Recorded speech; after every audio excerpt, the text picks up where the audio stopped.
Hello and welcome. Today, I want to give you some insight into one of the recent projects for which I wrote some music. I needed to write a salsa tune, and as I spend most of my musical time with orchestral music, I thought it would be interesting for you to see how I tackled that. It all started with the idea that the rhythm would be quite busy later on, so I wanted to balance that energy with a straightforward chord progression.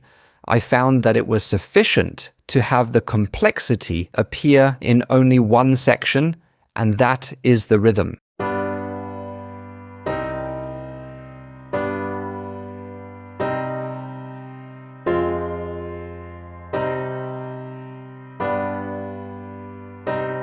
I'll stick to the color coding throughout this video, so whatever shows up in blue is harmony. Next, let's put a melody on top of the chords. I marked it red, and as you can see, it has many rest points. I did this purposely, and I will fill them up in just a minute. The tempo is at 72 beats per minute, but it's really a halftime feel to me. I know the halftime thing makes everything harder to read, but that's what I started with, so I stuck to it.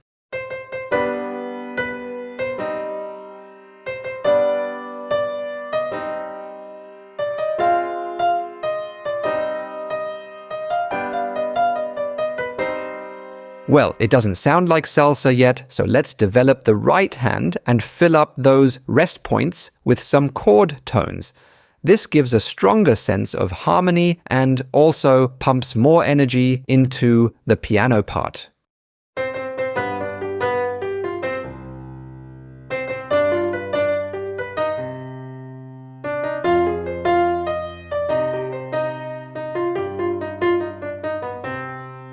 Since the chords have become redundant, I remove them for the moment and only use the root tones in the bass. In the next step, I brought back the chords. Let's make it sound interesting on the rhythmic side of things and complement the shape of the melody. You notice I moved the melody up one octave to open some space for the chords. This will make it sound more transparent. I usually keep the number of parts in harmony consistent, but in this case, I wrote it for piano so nobody would recognize the change in the number of voices.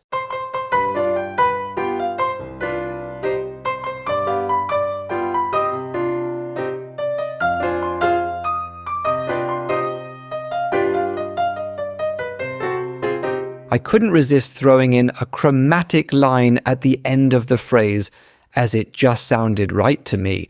We can be lucky to have chosen simple chords to start with because it gets pretty busy rhythmically, and we haven't even touched the bass yet. Talking about the bass, this turned into a challenge for me. Apparently, bass lines in salsa music often set the focus on the end of 2 and 4. So the first beat disappears quite often. I mimicked that pattern, and here's the problem I run into.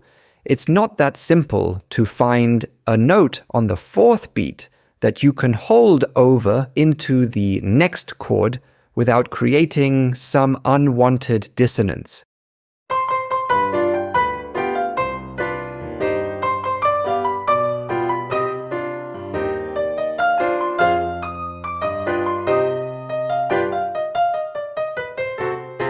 This already sounds like salsa. Now that we have our first pattern, let's decide on the form. I went with A, B, B, A, so let's develop the B section. I reused the G major and C minor chords, but the following 2 bars are new. I go from B flat major to the E flat, and then the D dominant 7th goes into the G and sets up the turnaround to our A section.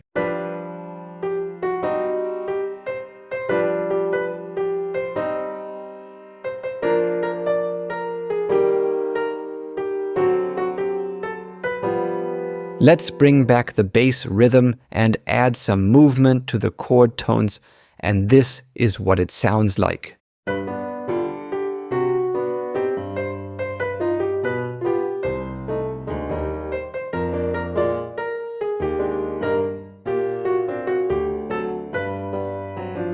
Okay, now that we have all the parts, let's piece it together. I wrote an arrangement for piano, violin, viola, cello, acoustic guitar, electric bass, and percussion. In the repetition of the B part, I varied the arrangement to keep it interesting for the listener, but the melody and chords stayed the same. Here's the final arrangement.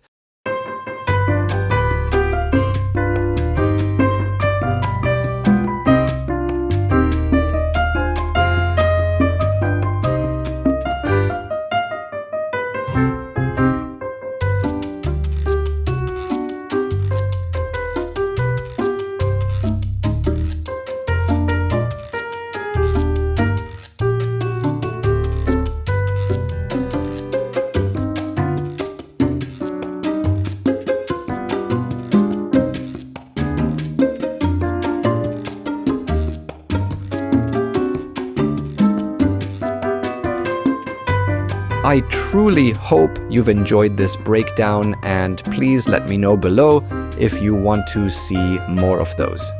By the way, if you're new to this channel, my name is Frank, and I'm a pro composer.